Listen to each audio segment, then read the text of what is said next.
여러분 안녕하십니까? 10월 13일 화요일 KBS 아메리칸 뉴스입니다. 임금 체불을 근절하기 위해 강화된 법안이 캘리포니아 주에서 발효됐습니다. 앞으로는 고용주가 근로자의 임금을 체불할 경우에 사업장 폐쇄 조치와는 별도로 고용주의 재산을 주정부가 압류하는 것이 가능해집니다. 보도에 윤범수 기자입니다. 연방노동부가 지난해 발표한 보고서에 따르면 캘리포니아에서 매주 발생하는 임금 체납 위반은 30만 건에 달합니다. 매주 2,200만 달러에서 2,800만 달러의 돈이 근로자에게 돌아가지 않고 있다는 것으로 이를 1년으로 환산하면 최대 15억 달러의 임금 체납이 발생한다는 것입니다. 문제는 체납단 임금에 대해 법원이 근로자의 손을 들어줘도 실제 임금을 수령하게 되는 경우는 고작 17%에 불과한 것으로 드러났습니다. 케빈 델레옹 가주 상원의장이 발의한 법안 SB 588은 이처럼 고질적인 임금 체납을 원천적으로 막을 수 있도록 주 정부의 강제 권한을 대폭 강화한 내용을 담았습니다. We give teeth to our labor commissioner to do what's necessary.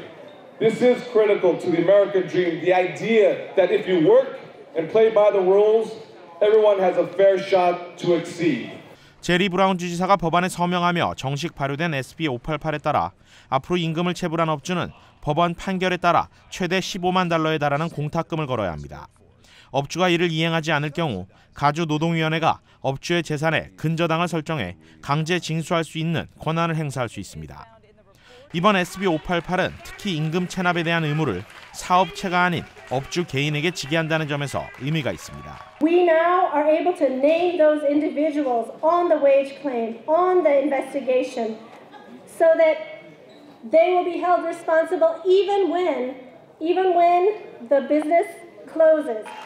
한편 이번 법안 통과와 관련해 서비스 노조 등 노동인권단체들은 일제히 환영의 뜻을 표하고 있지만 반대로 사업주들은 고용 환경에 대한 지나친 정부 개입이라는 주장입니다.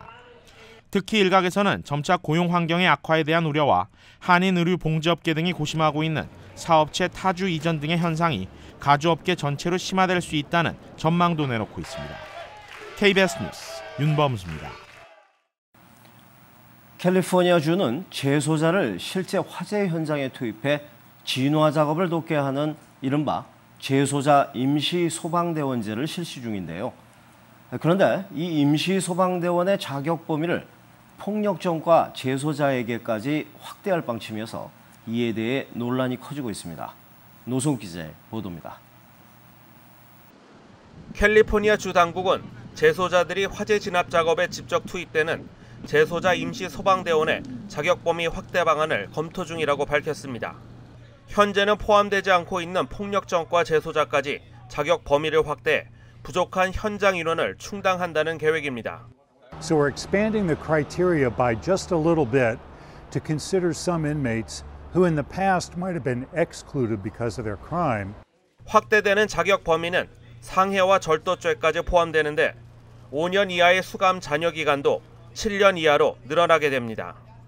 방화와 성범죄, 그리고 개인 관련 범죄와 살인전과 재소자는 여전히 제외 대상입니다. 캘리포니아주의 임시 소방관 제도는 전국에서 가장 큰 규모. 하지만 수년째 급감하고 있는 임시 소방대원의 수와 기록적인 산불 피해로 대책 마련이 시급하다는 지적입니다. We've had a record year this year that only eclipsed the record of wildfires that we had last year. So if that's the trend for the future, we want to make sure that we have enough inmates available to fight those fires because they make up such a big part of the state's effort. 이 재소자 자격 범위 확대안은 교정국의 논의를 거쳐 산림화재보호국의 승인 절차를 반드시 거쳐야 하는 상황. 산림화재보호국은 재소자들을 관리 감독하는 소방관들의 안전에 대한 우려를 제기했습니다. If the inmate has a violent background, then of course anybody who works around inmates with violent background is concerned about their own safety.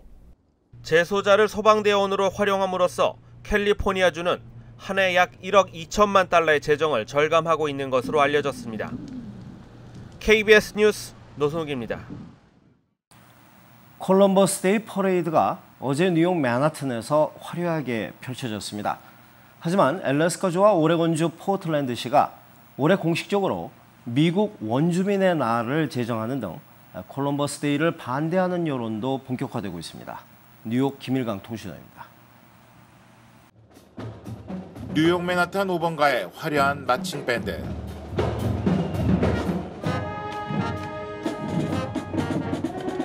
어제 콜럼버스 데이 퍼레이드에는 이탈리아계 앤드류 쿠오모 뉴욕 주지사와 빌 드블라주 뉴욕시장이 함께 참가했습니다.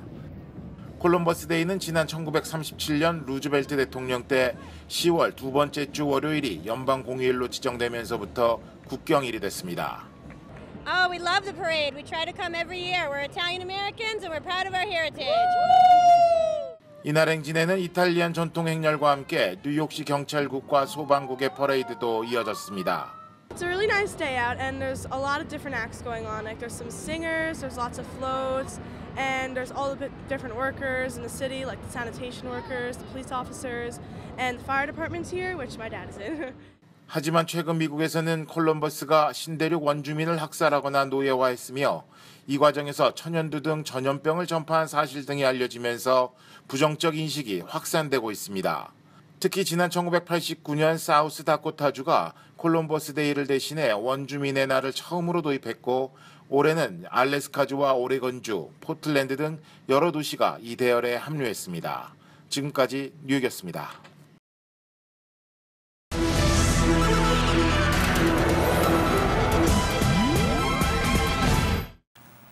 폭스바겐의 배출가스 조작과 관련해 한국의 소비자들이 LA 연방법원에 집단 소송을 제기하기로 했습니다.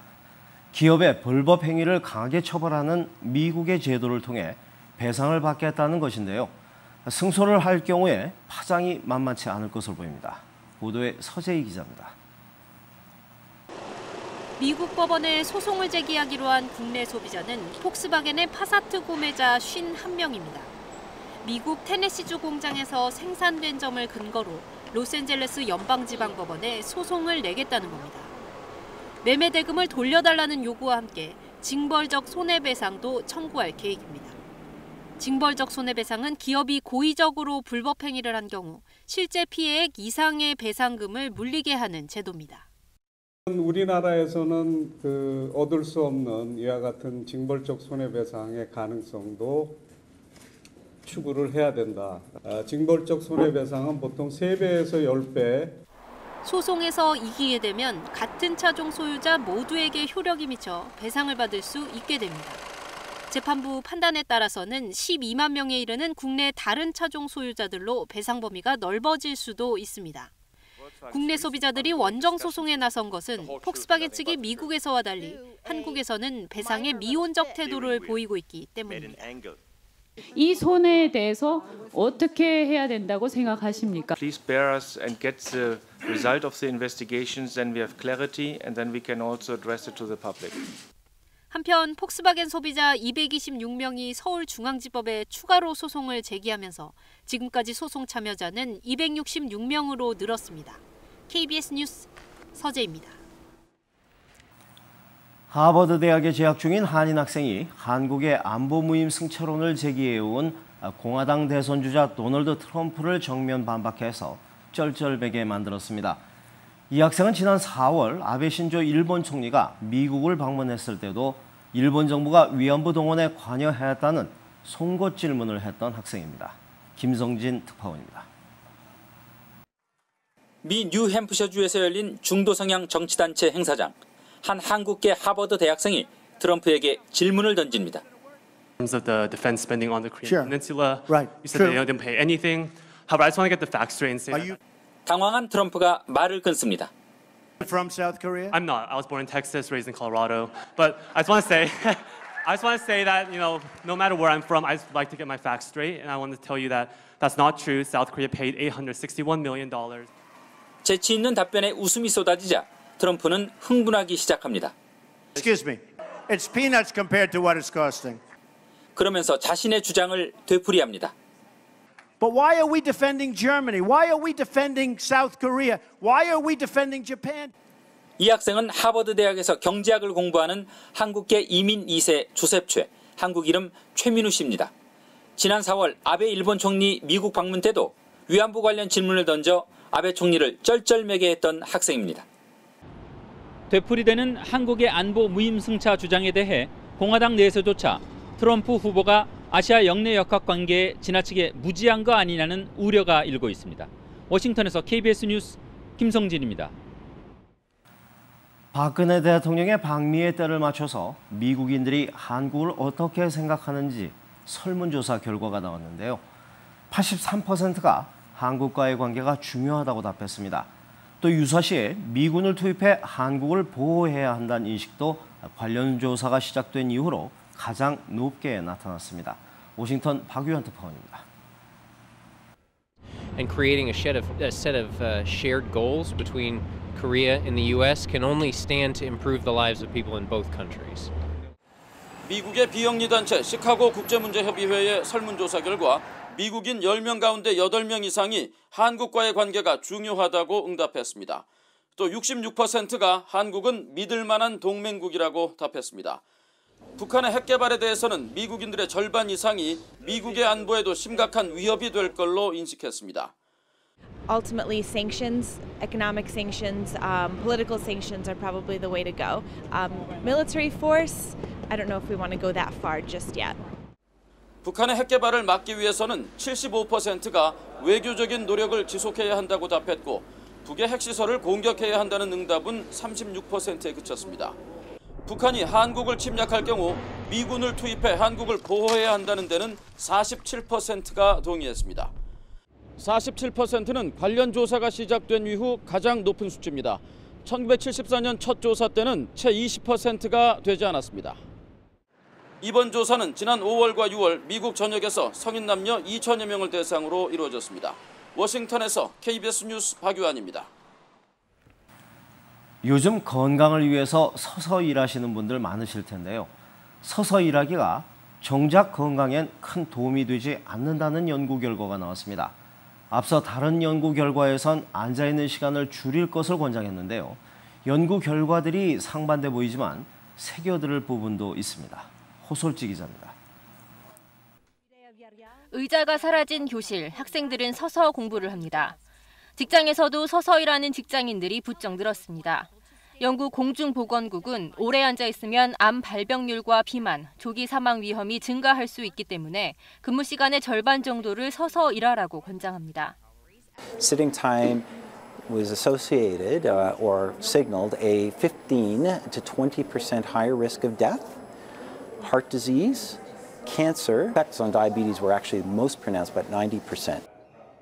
하지만 최근 영국의 한 연구팀이 5천 명의 생활 습관을 16년 동안 연구한 결과는 좀 다릅니다. 앉아 있는 것이 건강이나 사망 위험에 큰 영향을 끼치지 않는 것으로 나타났습니다. 서 있든 앉아 있든 에너지 소비가 적은 자세를 오래 유지하는 것 자체가 건강에 해롭다는 것입니다. 또 일부 전문가는 장시간 서 있는 자세가 부작용을 부를 수 있다고 우려합니다. We'll end up getting problems such as increased incidence of varicose veins and maybe even arthritis of the knees in the long term. 연구진은 일하는 자세보다 규칙적으로 걷고 움직이는 게 중요하다고 지적합니다. 또 최소 30분에 한 번씩은 3분 이상 일어나는 습관이 가장 좋은 자세라고 말합니다. KBS 뉴스 허솔지입니다. 오늘 뉴욕 증시는 중국의 경기 둔화 우려로 떨어졌습니다. 원달러 환율은 1,153원입니다.